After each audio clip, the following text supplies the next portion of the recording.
देखो, सबसे पहली बात हमारी कमजोरी क्या है? हम परेशान हो जाते हैं। संसार में देखो तो परेशान, परमार्थ की तरफ देखो तो हम परेशान हो। ये हमारा आदत स्वभाव बन गया परेशान होना। थोड़ा सा धैर्यवान बनो, गंभीर बनो। कोई इस भारी से भारी विपत्ति में परेशानी स्वीकार करके विपत्ति से थोड़ी निकला है। सुलझो, ठीक है, ये विपत्ति आई, समस्या आई, इसका समाधान होगा। ऐसा थोड़ी कि हमें नष्ट कर देगी।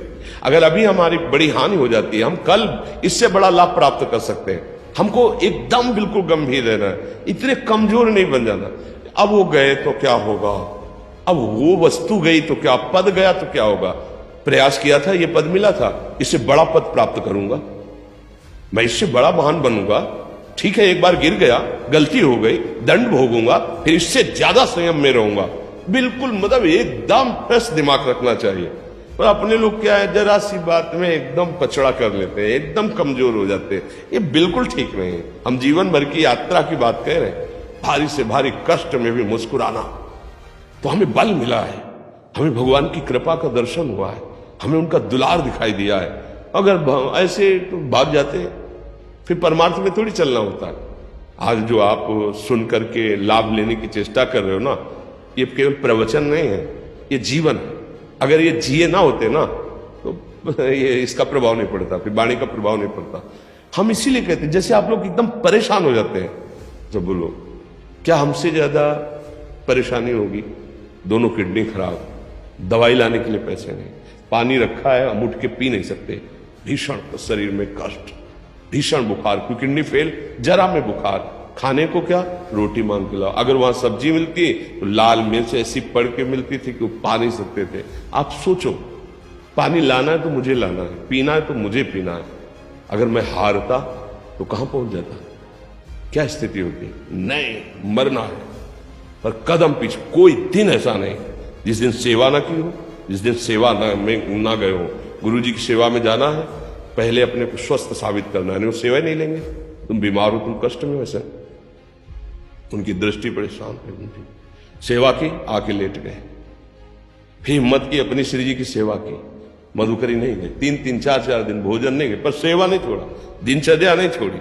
और उसका प्रधान कारण संयम, ब्रह्मचर्य, भगवत आश्रय, नाम जप, कभी हारने नहीं दिया।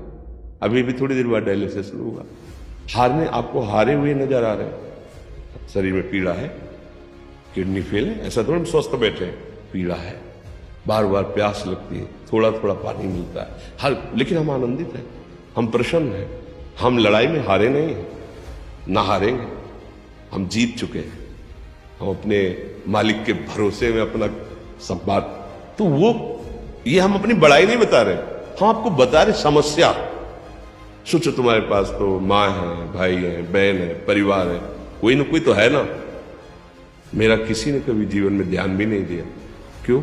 बचपन से बाबा जी बन गए, किसी से प्यार नहीं, किसी से संबंध नहीं, कोई जानकारी नहीं, हम कहाँ हैं, वो कहाँ है, किसी से कोई मतलब नहीं। अच्छा, जवान साधु कौन श्रद्धा करे? कभी गांव जाने की हिम्मत नहीं पड़ती कि रोटी मांग ले, पता नहीं लोग क्या सोचेंगे, क्या भावना कर ले। हम दरवाजे पे खड़े हैं, क्या कैसी भाव, जो हमारे सामने आकाश वृत्ति से आया यौवन अवस्था में, वही पाया, अन्यथा भूखे रह गए। जब हम हर समय अपने को विवेक के द्वारा सावधान रखे, तो हम कभी निराश नहीं हुए, कभी उदास नहीं हुए, कभी ऐसा नहीं लगा कि यार हम दुखी, कभी नहीं लगा।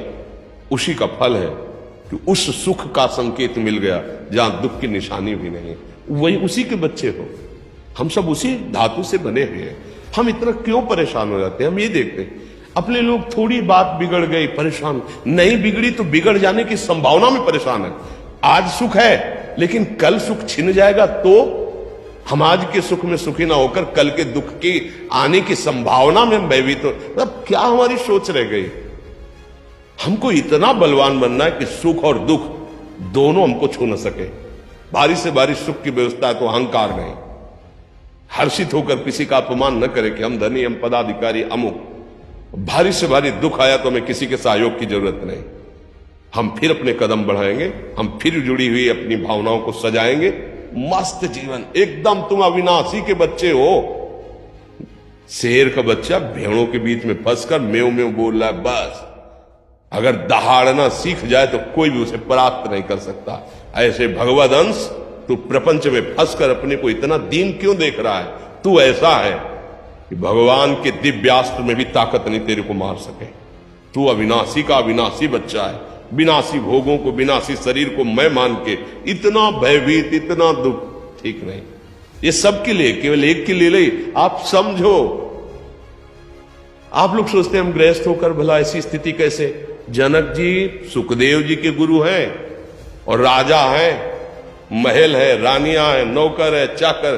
क्या सुखदेव जी जिनके शरीर में लंगोटी भी नहीं है, दिगंबर, परमहंस, परमहंस के गुरु है जनक जी जो राजा हैं। समझो आप ऐसा ना सोचे कि हम नौकरी कर रहे हैं, हम संसार में, हम गृहस्थ हैं, हम आध्यात्मिक की ऊंचाई पर नहीं चढ़ सकते। नहीं, आप एक सरकारी नौकरी या आप किसानी या व्यापार करते हुए आप एक अध्यात्म की ऊंचाई में चढ़ सकते हैं। और अध्यात्म ही है जो तुम्हें इस माया के दुख सुख से ऊपर उठा सकता है। दूसरा, चाहे जितनी संपत्ति आ जाए, आप सुखी नहीं हो सकते।